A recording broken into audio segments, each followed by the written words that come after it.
세상에는 악이 있지 않습니까? 악. 도처에 있습니다. 악은 왜 불행하냐? 악이 있으니까 불행한 거예요. 인간 삶에 고통이 있다는 것은 세상에 악이 있다 이 말입니다. 이 상당히 무거운 주제인데 듣고 보면 그렇게 어렵지 않습니다. 우리 기독신앙은요, 하나님께서 전지전능하시다 그럽니다. 전지하다, 하나님께서는 모든 걸 다 알고 계신다. 우리 머리칼도 세심받았다. 그러지 않습니까? 전능하시다. 모든 것을 다 하신다는 거예요. 그러니까 하나님께서 우리 형편을 다 알고 모든 걸 하실 수 있는데 뭔가를 안 하신다 그러면은 하나님의 의지다 이거지요. 또 하나님께서는 선하시다 그럽니다. 기독신앙이라면 어느 누구도 이 말을 부정하지 않습니다. 하나님께서 전지전능하시고 선하시면 세상에 악이 없어야 해요. 하나님께서 악을 좋아하시겠습니까? 세상에 악이 있다는 것은 이 세 가지 중에 하나가 문제가 있다는 뜻이에요. 하나님께서 전지하시 않거나 하나님께 모르는 것이 있으시거나 아니면은 다 하실 수 없거나 아니면은 선하시지 않거나 이것 아니겠습니까? 하나님께서는 모든 것을 다 하십니다. 하지만 모든 것을 다 하실 수는 없다면 알기만 하면 무슨 소용이 있겠습니까? 아버지가 좋으면 뭐 하겠어요? 돈 없는데. 행할 능력이 없으면 우리가 그러지 않습니까? 자식의 형편을 다 알아요. 도와줄 능력이 없어요. 엎어지나 맺지나 마찬가지 아닙니까? 하나님께서는 전능은 하시지만 전지하지 못한다 그럽시다. 행할 능력이 있어요. 돈을 많이 갖고 계시는데 내가 돈 때문에 고민을 하는지 잠을 못 자는지 모르면 무슨 소용이 있냐 이 말이에요. 또 능력이 있으면 뭐 하겠습니까? 알아야 돕든지 말든지 할 것 아니겠습니까? 이 때문에 반드시 전지하고 전능하셔야 해요. 그래야 하나님입니다. 그런데 다 알고 능력이 다 있으신데 선하지 않다 그래 보십시다. 하나님께서 내가 고민 중에 있는 줄 아셔요. 도울 능력도 있어요. 선하지 않으셔요. 너 한번 죽어봐라. 그러면 또 무슨 소용이 있겠습니까? 하나님께서 어디 악하시겠습니까? 우리가 고통 중에 있는데 하나님께 아무런 느낌이 없다고 한번 생각해 보십시오. 이건 문제가 아닐 수가 없습니다. 그래서 이 세 가지 조건은 반드시 맞아 떨어져야 해요. 그런데 문제가 있어요. 악이 있다는 거예요. 하나님께서 계신다면 세상에 악이 없어야 합니다. 하나님께서 계시고 악도 있어요. 모순입니다. 신이 있다 없다 하는 논쟁은 다 이 때문에 생긴 거예요. 여러 마디 할 것 없어요. 예수님 안 믿고 무신론자가 있어요. 그러면 그 앞에서 왜 당신은 신이 없다고 생각하느냐 문제는 이렇게 물어보면 반드시 이 문제 끌고 나옵니다. 세상에 악이 있지 않느냐. 네가 믿는 신이 능력이 없거나 아니면 모르거나 아니면 선하지 않기 때문에 이 세 가지 중에 한 가지라도 충족을 못하기 때문에 있는 것 아니냐. 이렇게 얘기를 하는 거예요. 문제가 있어요. 우리 기독신앙인 대부분은 이 문제를 제대로 이해하지 못하고 해결하지 못하고 신앙생활을 한다고 그러니까 오늘날 우리 눈에 비치는 가진 문제가 발생합니다. 믿는 것도 아니고 안 믿는 것도 아니고 이상한 신앙생활이 대부분입니다. 믿음 없는 믿음이라는 거죠. 한국 교회가 엉망진창인 것도 이런 연장선상에 있습니다. 자기도 모르는 것을 가지고 믿는다고 그럽니다. 세상에는 왜 악이 있는가? 오늘 이 문제를 따져보겠습니다. 우스 땅에 욥이라는 사람이 살았습니다. 성경 기록 그대로예요. 욥은 정직해서 하나님을 경외하며 악에서 떠난 사람이라 했습니다. 하나님께서도 인정하셔서 봐라 세상에 이런 사람이 있느냐 이러시지 않았습니까? 욥에게는 아들 7과 딸 3이 있었어요. 큰 부자였습니다. 양이 7,000마리였고 낙타가 3,000마리, 소가 500개리, 한 개리가 2마리니까 소가 1,000마리예요. 암나귀도 500마리나 있었습니다. 엄청난 부자 아니겠습니까? 그러면은 부리는 사람도 많아야 해요. 자식도 원한 데 없이 서로 화목했습니다. 아들 7이 생일을 맞으면 자기들끼리 어떠고 하는 게 아니라 누이를 불러다가 자기 집에 청해서 같이 먹고 마시고 그랬습니다. 여기서 끝나지 않았어요. 이 욥은 잔치를 마칠 때마다 자식을 불러다 성결케 하고 그들의 명수대로 번제를 드렸다 했어요. 혹시 하나님을 잊어먹고 잔치 노름에 빠져 있지 않을까 생각했단 말이죠. 욥의 행사가 항상 이러했다 그랬어요. 저는 이처럼 완벽한 사람을 본 적이 없습니다. 다복했고 하나님을 향한 마음 씀씀이 또한 지대했습니다. 그런 그에게 불행이 닥쳤습니다. 원인도 이유도 없습니다. 하나님의 아들들이 예흐바 여호와 앞에 섰습니다. 사탄도 거기 왔다고 합니다. 하나님의 아들들이었어요. 브네이 아헬 엘로힘. 문자 그대로 하면은 하나님의 아들들 복수로 쓰였습니다.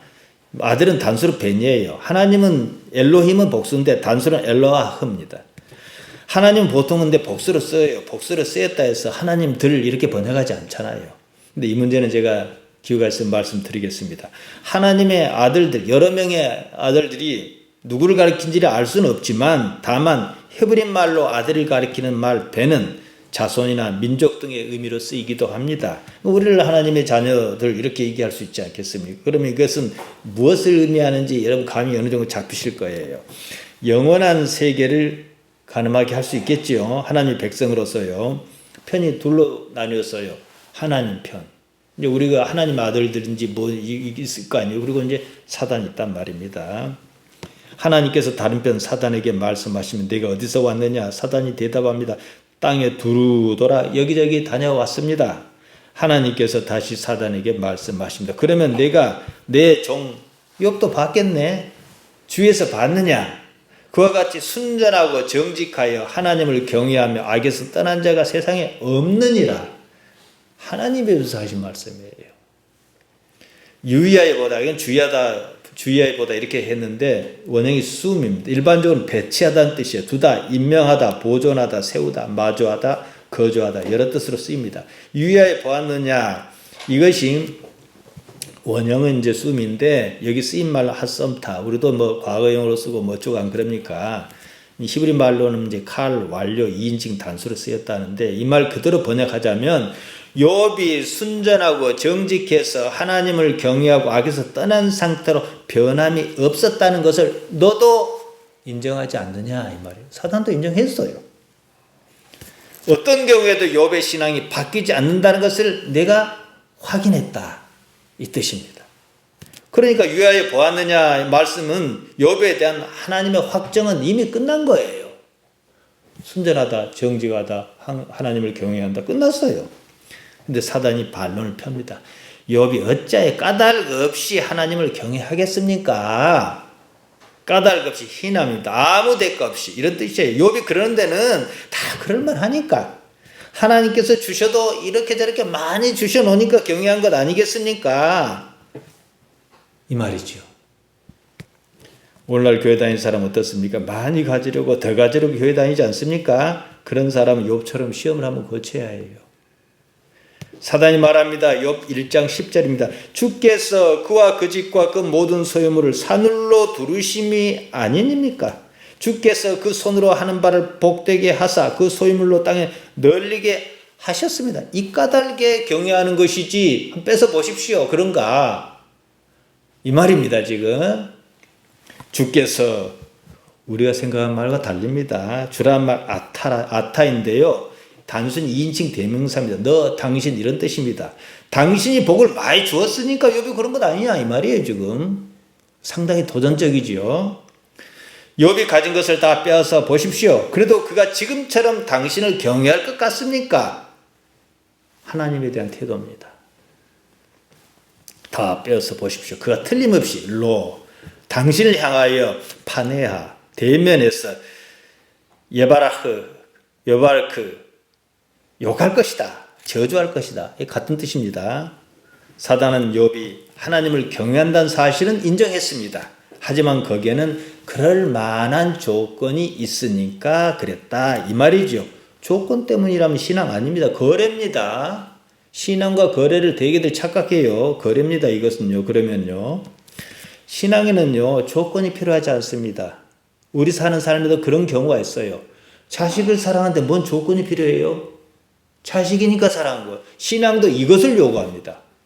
조건 아니에요. 그럼에도 하나님을 경외하는데 사단은 조건을 달았습니다. 무슨 조건입니까? 돈이지요.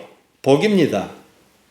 오늘날 강단은 돈이라는 조건으로 성도를 회유합니다. 이건 복음 아니에요. 신앙과 사랑은 똑같습니다. 조건이 의미가 없는 상태입니다. 서로가 어떤 관계냐 이것만 가치가 있습니다. 말로 표현할 수 없는 신뢰관계를 말하죠. 사단이 이렇게 나오니까 하나님께서 또다시 말씀하십니다. 욥기 1장 12절입니다. 여호와께서 사단에게 이르시되 내가 그의 소유물을 다 내 손에 붙이노라. 오직 그의 몸에는 내 손을 대지 말지니라. 사단이 물러가고 또 한 번 또 장난을 쳐요. 자, 그러면은 내가 말한 대로 욥이 가진 모든 것을 내가 하고 싶은 대로 한번 해봐라. 이랬을 때는 어떤 기대가 있겠습니까? 하나님께 그래도 욥은 변함없을 것이다. 이런 기대지요.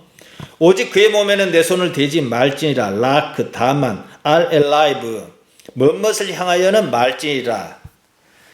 티실라흐 대지 야대야 내 손을 그대로 번역하면 다만 그를 향하여 내 손을 대지 말지니라. 몸이란 말은 없습니다. 그냥 의미상 이렇게 번역한 거예요. 하나님께서 사단에게 하고 싶은 대로 해봐라 허락하셨어요. 이제 그러자 이제 막 난리가 났습니다. 욥에게 고난이 닥쳤습니다. 스바 사람이 와서 소와 나귀를 빼앗아 가버렸습니다. 전에는 없던 일이에요. 하늘에서는 불이 내려와 우리로 지금 벼락 같은 게 내린 모양입니다. 양과 종을 살라버렸습니다. 갈대아 사람이 때로 몰려와 약탈을 해갔습니다. 약대를 빼앗고 종을 죽였습니다. 자식도 죽어버렸습니다. 알 수 없는 악재가 마구 닥쳤습니다.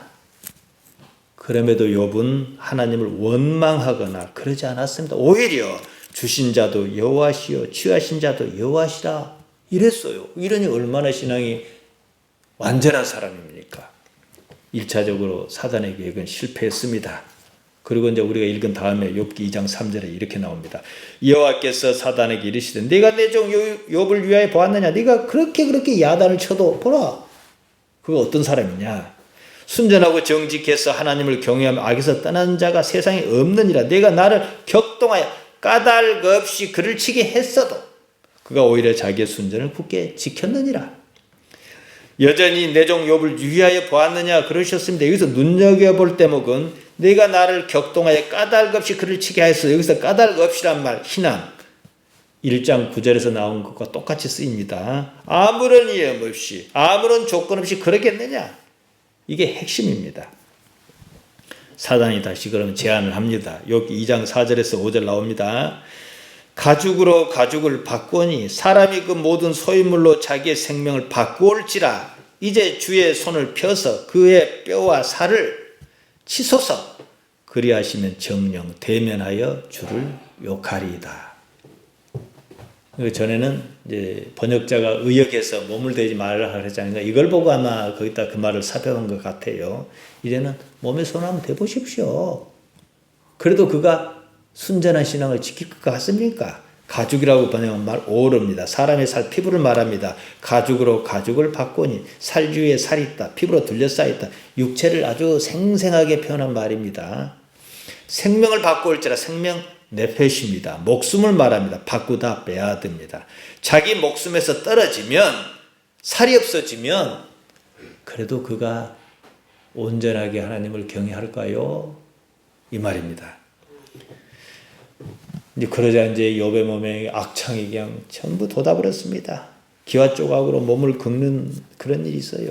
이제 여기서 지금까지 등장하지 않던 욥의 아내가 짠 하고 등장합니다. 여기 2장 9절이에요. 그 아내가 그에게 이르되 당신이 그래도 자기의 순전을 굳게 지키느냐 하나님을 욕하고 죽으라. 욥에게 있어서 고난이 주는 의미는 요거 하나밖에 없어요. 아, 아내가 진짠가 가짠가 이거밖에 없잖아요. 하나님을 욕하고 죽으라. 욕하듯 바라크입니다.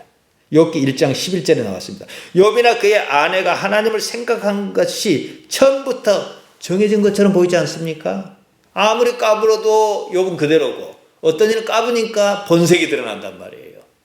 신앙이 좋은 사람은 좀 힘들어도 고통 중이라 해도 신앙이 변하지 않아요. 근데 신앙이 좋지 않은 사람들 삶이 좀 좋아지면 교회 안 나와요. 아니면 삶이 또 나빠지면 아이고 하나님 없다고 교회 안 나와요. 이러나 저러나. 욥은 흠이 없는 사람이었습니다.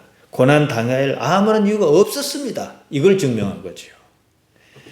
사단은요, 뭡니까? 악의 표상입니다. 고난은 악의 요구였습니다. 무슨 잘못이 있어서 고난당한 것이 아니라는 거예요. 세상 도체는 악이 널려 있습니다. 악이 있다는 것은 곧 하나님의 무지나 무능력 아니면 하나님 역시 악하다는 결론일 수밖에 없는 거예요. 세상적으로 보면 말이죠. 그래서 무신론자가 있는 겁니다. 신학자 역시 이런 구절을 이해하지 못해서 신존재를 논합니다. 거기서 이제 막 이런 말 저런 말이 막 나와요. 악은 뭐 선의 결핍이니. 아니, 선의 결핍은 그 자체가 선이 아니지요. 좋은 뜻에서 얘기했겠지만 그것도 말장난이지요. 어떤 이는 이런 상황을 이해하지 못하니까 불합리하기 때문에 믿는다 그럽니다. 그래도 나는 믿는다 이 말이에요.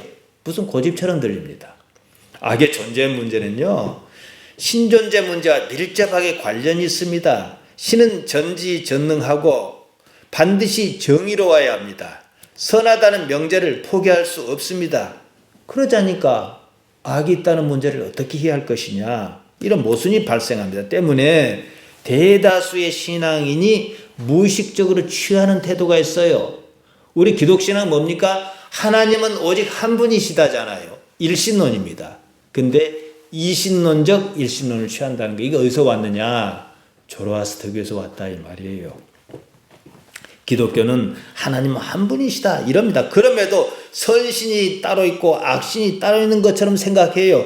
사단을 악신으로 하나님의 대적자로 생각합니다. 완전히 조로아스터교 사상과 같아요. 이신론적 일신론이죠. 근데 우리가 오늘 읽은 성경에서 보세요. 사단이 뭘 했습니까? 하나님께서 허락지 아니하시면 욥에게 고난이 있을 수가 없어요.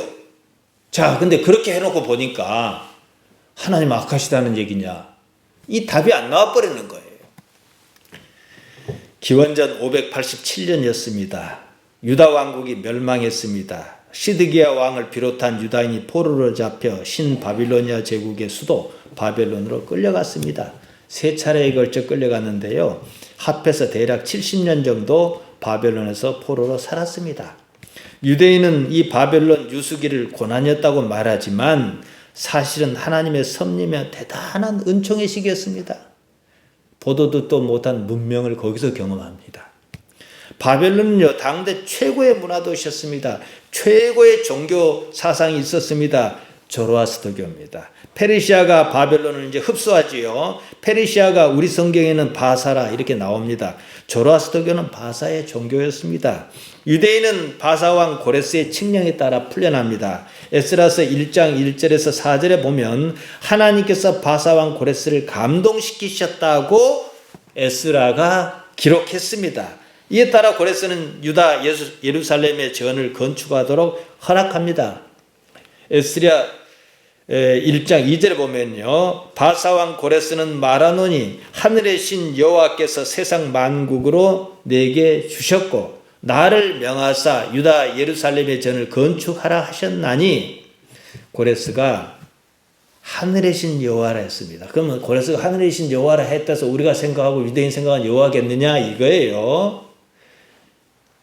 고레스는요, 조로아스터의 열렬한 신자였습니다. 고레스의 신은 여호와 하나님, 우리가 생각과 다릅니다.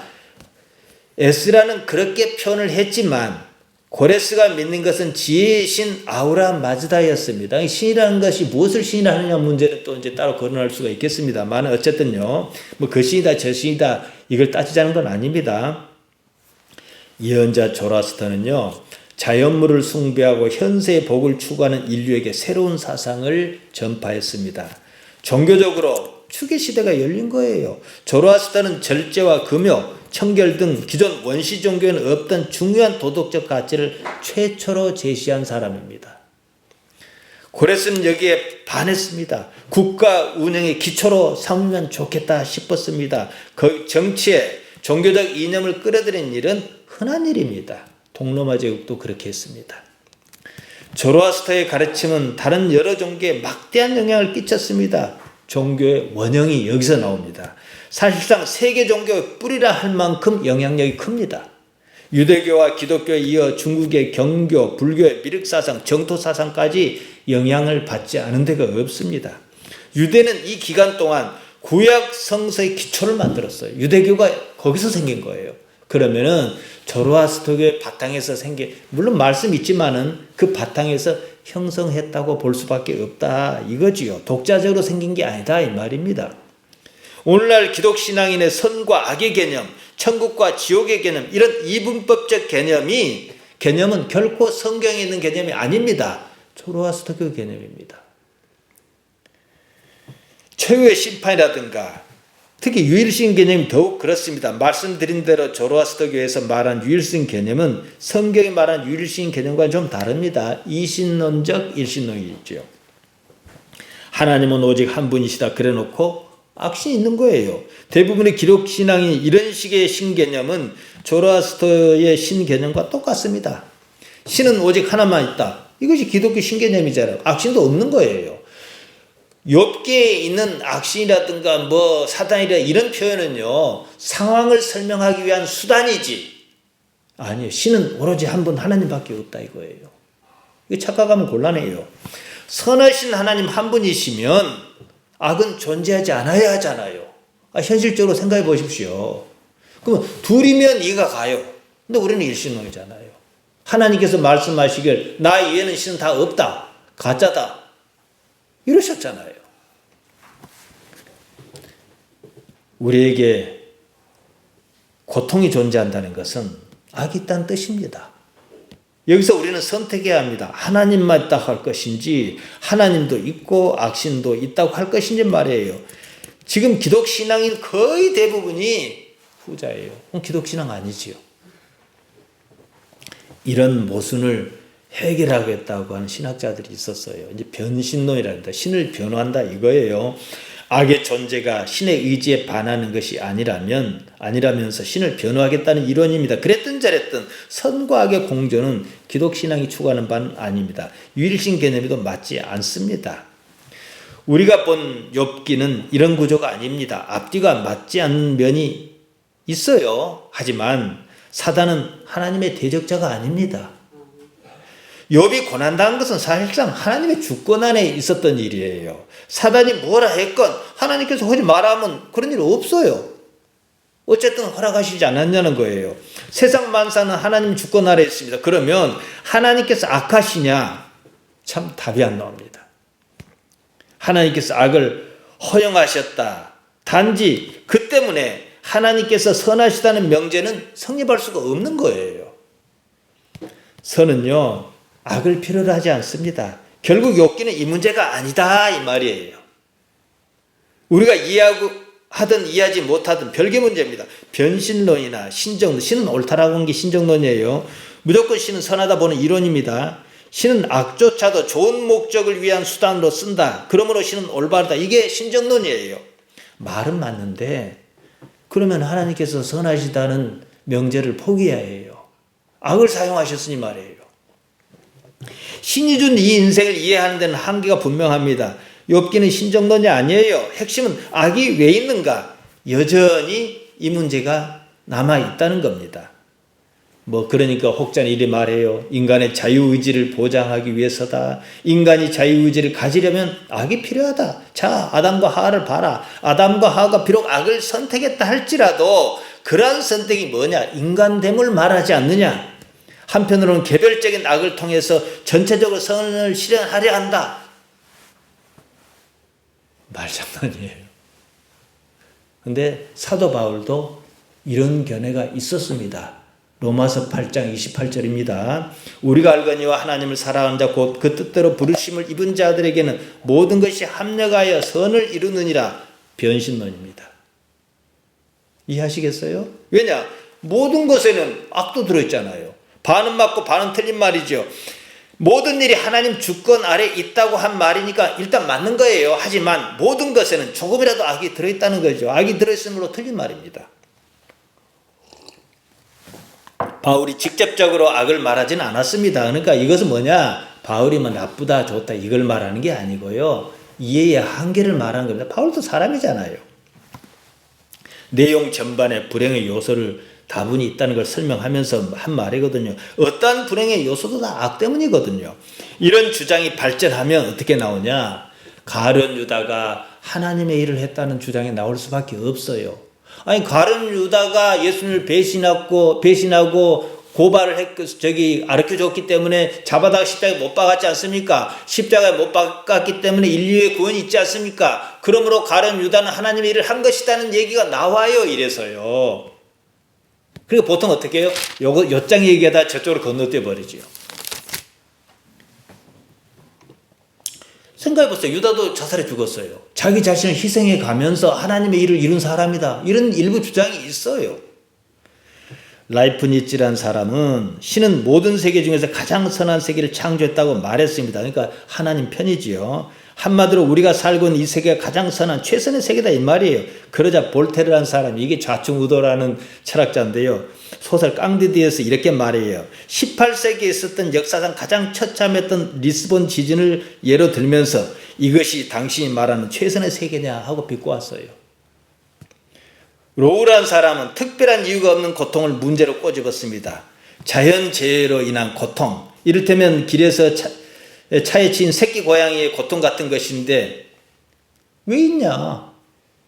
자 봐라. 그러니까 신이 없는 것 아니냐? 새끼 고양이가 뭘 잘못했냐? 나쁜 사람이 치어준 건 그렇다 치더라도. 그랬더니 와이크스트라는 사람은 현실에서 이유 없는 악이 있다는 로우 주장을 반대했어요. 이유 없는 악이 있다는 그것 하나로 네가 신이 있다 없다 말할 수 있느냐? 네가 뭘 하냐? 이렇게 말한 거예요. 비합리적 유신론자는 이것저것 다 뜨다 보니까 복잡한 거예요. 그래도 신은 있다고 자기 생각이 들어요. 그러니까 뭐라고 거창한 말을 만들 줄 압니까? 불합리하기 때문에 나는 믿는다. 죽도 밥도 아닌 소리를 합니다. 그러긴 해요. 신천지나 보세요. 통일교나 보세요. 이기순인가 뭔가 아가동산에 있잖아요. 기독교 이단인데 여자가 황금 왕관을 쓰고 있으면은 그 멀쩡한 사람들이 떠받들고 덩실덩실 춤을 춰요. 기독교 이단이에요. 이런 일이 그래서 발생하는 거예요. 그러니까 뭡니까? 믿고 싶은 것을 믿는 거예요. 지루하게 하지만 악이 있다는 사실 때문에 신존재에 대한 의문이 있을 수밖에 없다는 사실을 제가 간략하게나마 되짚어 드렸습니다.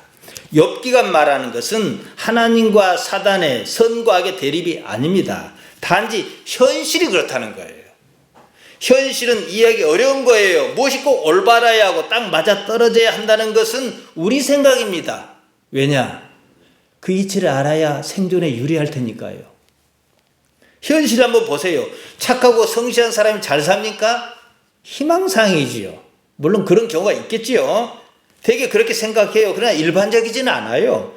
전형적인 일반화의 오류죠. 욕을 많이 먹는 사람이 오래 산다는 말은 또 왜 나왔습니까? 그 말 역시 꼭 맞는 말은 아니지만 어느 면에서는 또 일리가 있습니다. 우리 주변에 그런 사람이 있지 않습니까? 이 문제는 삶이 무엇이냐, 삶을 우리가 흔히 생각하는 것과는 다른 차원에서 접근해야 한다는 숙제를 남겨요. 지난 시간에 꿈을 말씀드렸습니다. 꿈은 뇌의 작용입니다. 현실 아니에요. 꿈의 목적은 뇌가 정신세계를 보다 강하게 하려고 훈련시키는 겁니다. 안전상 현실 세계에서는 불가능한 것이 꿈의 세계에서는 가능합니다. 꿈의 세계에서 뭐 칼에 찔려도 상관없어요. 무섭긴 하지만 깨면 그만이에요. 꿈의 세계에서 싫은 사람한테 잔뜩 시달려도 그때는 무서웠는데 깨면 그만이에요. 근데 왜 그런 일이 있냐? 이 뇌가 멘탈이 강해지게 하려고요. 현실 세계에서 그런 일을 다 겪을 수는 없잖아요. 생존에 있어서 위험을 회피하는 것은 매우 중요한 기능입니다. 그런 위험을 감수하면서 현실 세계에서 일일이 다 경험해 볼 수는 없어요. 그러면은 뭐가 걸려요? 트라우마에 걸린다 그래요. 마찬가지입니다. 진정한 현실의 문제는 삶, 조회의 문제입니다. 조회를 뭐 생명이라 뭐 번역했고 여러 가지 번역했는데 간단히 삶이라 번역한 게 제일 쉬워요. 영생, 영원한 삶은 이 조회가 어떻게 이어지느냐 이 문제거든요. 몸은 죽어도 삶은 끊어지지 않는다. 성경은 지금 이것 말하잖아요. 그러니까 육신의 이 숨을 쉬고 있는 육신의 문제를 가지고 삶이라 조회라 말하지 않지 않습니까? 영생, 조회는 아이오니언이 그거잖아요. 조회를 이 육신을 살게 하는 게 뭡니까? 호흡이에요. 호흡이 푸시케예요. 이건 뭐 영혼으로 번역했다, 혼으로 번역했다 막 하는데 호흡에서 온 말입니다. 푸시코에서 온 말이에요. 영혼, 때로는 목숨 이럽니다. 삶을 살게 하는 기초적인 동작을 말했죠. 우리 성경에서는요, 삶, 이 조회를 생명이다 이렇게 번역했는데요. 우리가 흔히 하는 삶이지만 관점이 살짝 다릅니다.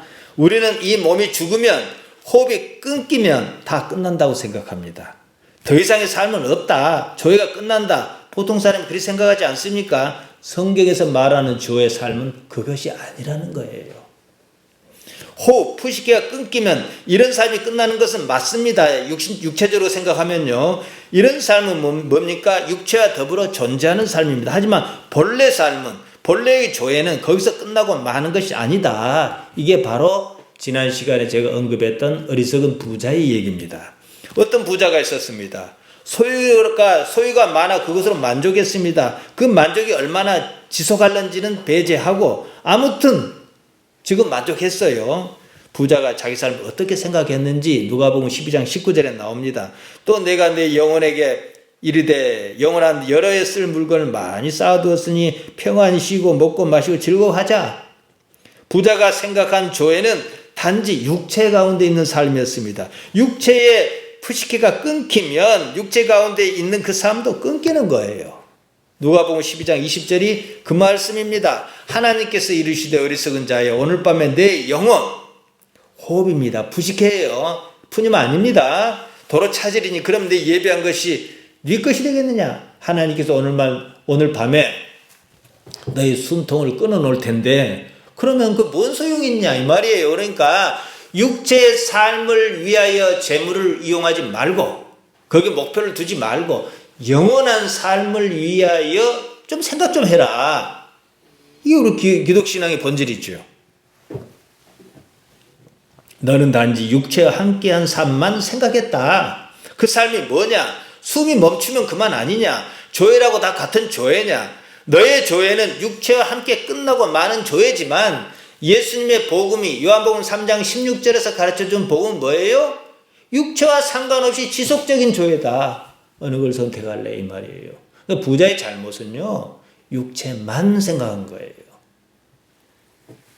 사실 우리는 육체 말고도 다른 사람이 있다고 생각하니까 요만큼이라도 생각하니까 이 자리에 와 있는 것 아니겠습니까? 이 말씀에 복선이 있습니다. 삶이란 조회란 육체와 함께 끝나는 것이 아니라는 거지요. 어리석은 부자처럼 삶을 조회를 그렇게 생각하지 말아라는 겁니다. 우리는 영생을 믿습니다.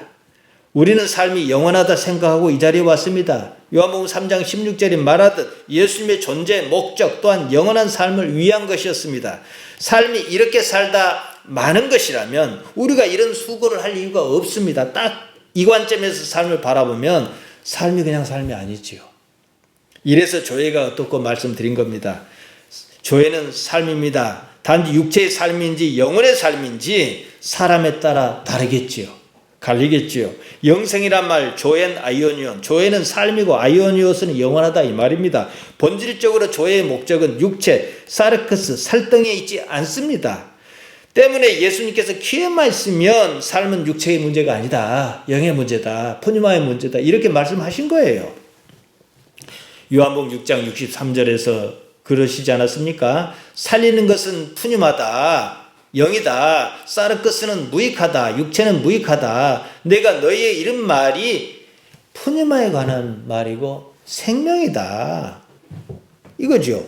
변신론도 신정론도 삶이 육체의 문제라는 관점에서 따진 겁니다. 어떻게든 꿰맞춰보려고 애쓴 거예요. 속 시원하게 답을 찾을 수 없습니다. 삶이 육체의 문제가 아니라는 이해가 있으면 이 문제는 그냥 풀립니다. 그 때문에 제가 꿈 얘기를 한 겁니다. 영원한 삶, 조엔 아이오니온, 삶이 영원하다는 관점에서 보기 바랍니다. 복음은 처음부터 이것을 전제했습니다. 삶이 영원해요. 그러면 우리가 당장 사는 이 삶은 당연히 꿈과 같아야 맞습니다. 그러지 않겠습니까? 꿈이 정신세계를 강하게 하듯 삶은 하나님을 아는 의식, 곧 영, 푸니마의 세계를 강하게 하고 성장시키려는 목적이 있습니다. 육체로 하나님을 만나지는 않아요. 요한복음 4장 24절에서 예수님께서 말씀하셨듯이 하나님은 영이시다, 푸니마시다 그러셨잖아요. 육체가 없으시다 그거예요. 우리 또한 그렇기 때문에 영으로 하나님을 만나야 한다, 대해야 한다 이러셨잖아요. 꿈은요 아무리 위험해도 깨면 그만입니다. 삶 역시 아무리 죽을 것 같아도 깨면 그만입니다. 그러면 혹자는 이렇게 얘기합니다. 나도 이 삶이라는 꿈에서 어서 깨고 싶다. 깨지지 않는 것을 어떻게 할 것이냐. 나도 어서 끝내고 싶다. 어서 깨어나고 싶다. 이래요. 그에 앞서 과연 그렇게 깨어나고 싶은가? 그러기를 희망하는가? 자신에게 물어봐야 합니다.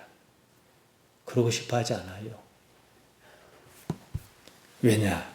삶이라는 꿈에서 깨어나고 싶다면요. 삶을 버리면 그만이에요. 그러지 않습니까? 삶을 인정하지 않으면 그만이잖아요. 삶을 버릴 생각이 없는데 어떻게 그 꿈에서 깨어나고 싶다는 것인지 말이 앞뒤가 맞지 않습니다. 때문에 예수님께서는 자기를 부인하라 하신 거예요. 자기를 부인하는 것은 꿈을 부인하듯이 삶을 부인하는 행위예요. 끊임없이 자기를 부정해야 합니다. 자기 부정 없는 기독교는 성립하지 않습니다. 자기를 부정하지 못하는 이유는 이 삶이라는 꿈을 실제로 생각하기 때문에 어리석은 부자처럼 여기에 전부라고 여기다 모든 걸 다 거는 거예요. 그래도 죽는데요. 좀 있으면. 그만큼 이 꿈의 삶을 실제로 인식하고 있다는 뜻입니다. 꿈에서 아주 나쁜 경험을 했습니다. 그 꿈이 어서 깨기를 소망한 경우는 거의 없습니다. 삶에서 아주 나쁜 경험을 했습니다. 그렇다고 이 삶이 어서 깨어나야겠다고 생각하는 경우는 거의 없습니다. 개똥밭을 굴러도 이승이 낫다 하지 않습니까? 이런 생각이 오랜 세월 의식세계를 지배했습니다. 이런 의식을 뛰어넘자는 것이 기독신앙이고 예수님의 복음입니다. 오늘 설교 제목이 세상에는 왜 악이 있는가? 이랬습니다. 왜 악이 있으며 그 때문에 빚어진 불행을 어떻게 이해하고 극복할 것인가? 이 문제입니다. 제가 결론을 말씀드리지 않았습니다. 여러분은 이미 답을 갖고 계셔요. 제가 여러분에게 묻겠습니다. 마음으로 한번 답해 보세요. 세상에 왜 악이 있습니까? 모릅니다. 이게 답입니다. 그럼 어쩌라고? 자, 볼까요? 하나님께서도 인정하셨던 욥에게 고난이 닥쳤습니다. 어째서 욥에게 고난이 닥쳤다고 했습니까? 까닭 없이 까닭 없이 닥쳤다고 했습니다. 까닭 없이 모른다 이 말이에요. 변신론이든 신정론이든 악은 왜 있는지 합리적으로 이해해 보겠다는 이론이에요. 불가능합니다. 그건 하나님을 이해하겠다는 거하고 똑같은 거예요. 성경은 어디에도 악이 어째서 있다고 말한 적이 없습니다. 까닭 없다는 거예요. 다만 그러한 악을 마주했다면 너가 이 세상 살면서 그러한 악을 마주한 순간에 너는 어떻게 할래? 이 질문을 하는 거예요. 악이 닥쳤어요. 그럼 너는 어떻게 할래? 이상하게 틀어가지고 이 질문을 우리가 던지는 거예요. 악의 존재는요, 고통의 문제입니다. 악이 없으면 고통이 없습니다. 욥의 삶이 이것을 이야기합니다. 사단이 어쩌고 하는 것은 단지 이야기를 풀어내기 위한 방식입니다. 욥의 삶은 완벽했습니다. 그 삶에도 고통이 있었습니다. 고통이 있다는 것은 이 현실이요, 참다운 세상, 영원한 세계가 아니라는 뜻이에요. 그렇지 않습니까? 그래서 우리가 천국 가면 그 천국을 옳게 생각했든 어찌 생각했든 고통이 없는 세계라 생각하잖아요. 그럼 그것이 진짜겠습니까? 이 세상이 진짜겠습니까? 하나님이라는 존재가 있다고 했을 때 말이에요. 고통이 떨어낼 것을 떨어냈습니다. 욥에서는 그건 뭐 중요하지 않아요. 뭐 욥의 아내가 어쩌다 해서 그 사람 가지고 이러고 저러고 할 것도 말 것도 없어요. 영혼의 세계는요, 이제 욥의 아내 얘기에서 뭐 하나님 욕하고 죽어라 그랬단 말이에요. 2장 9절에 보면 영혼의 세계는 무임승차가 없다 이 말이에요. 그래서 문 목사는 오늘 또 치열하게 사는 거예요. 우리 집사님들도 그렇게 하시고요. 다시 말하면 욥의 아내는 처음부터 하나님을 생각하는 마음이 없었습니다. 그때 드러났을 뿐이에요. 하나님께서 뭐 그거 모르시겠습니까? 한편으로 이 세상에 반드시 우리가 알아야 할 게 있습니다. 하나님입니다. 하나님을 아는 그 성숙도의 문제입니다.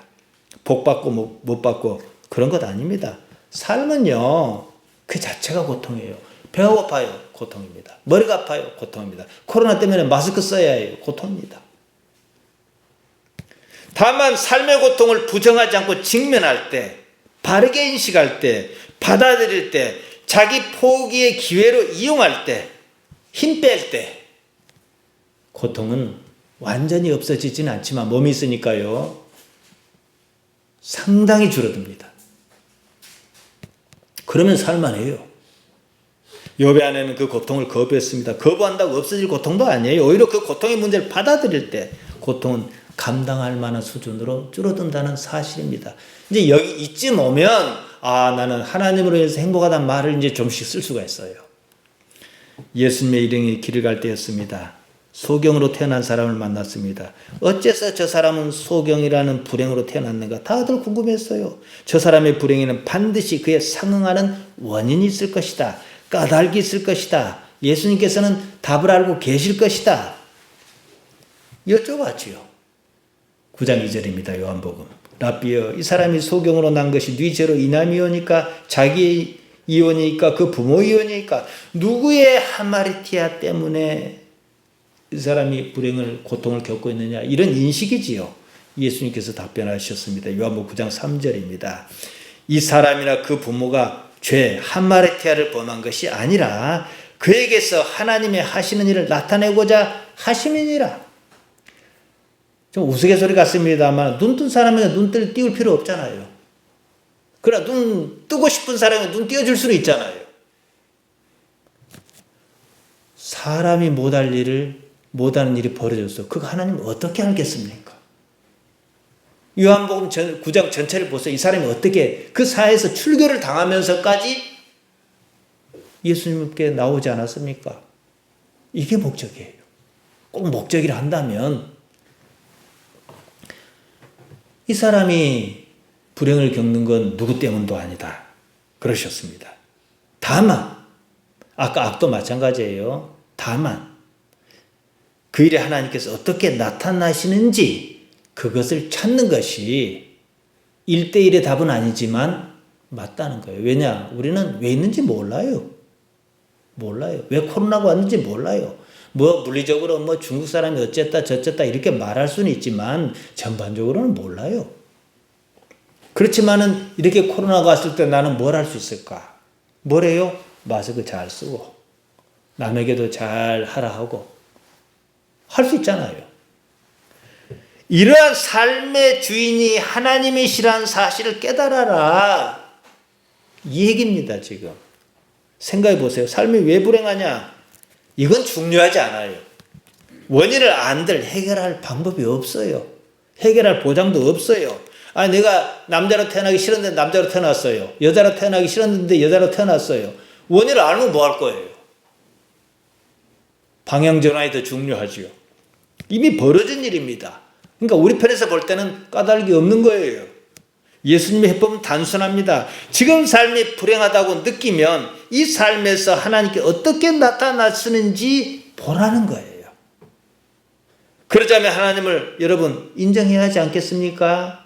또 그런 과정에서 하나님을 알아가는 능력이 생기지 않겠습니까? 그래서 호세아가 호세아 6장 3절에서 하나님을 힘써 알자 그랬던 거예요.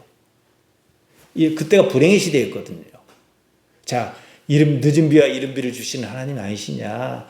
설령 그런 일이 있었다 할지라도 하나님께 쌈해 주실 것이 아니냐? 그러니까 쌈해 주신다가 중요한 게 아니라 쌈해 주시는 주체가 누구냐? 이거지요. 악이 왜 있는지 모릅니다. 하지만 아는 것은 따로 있어요. 지금 처한 삶에서 힘써 하나님을 아는 것이고 악이든 불행이든 그 사건에서 나는 하나님께서 어떻게 역사하시는지를 발견하겠다고 지켜보는 자로 살아라. 이 말씀입니다. 하나님은 내 삶에 역사하시는 거지 너무 삶에 역사하는 거 아니에요. 왜냐? 신이시기 때문에. 삶은 하나님과 어떤 관계냐는 겁니다.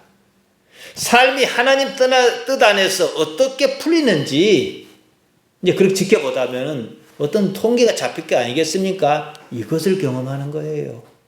이런 경험이 쌓이면 여러분은 누구나 이해할 수 없어도 아브라함처럼 아들 이삭을 번제로 바치라 그러면 그 명령을 수행할 수밖에 없을 것입니다. 그 명령을 수행할 수 있는 자가 하나님의 사단 옆 건너편에 하나님 편에 하나님의 자식들입니다.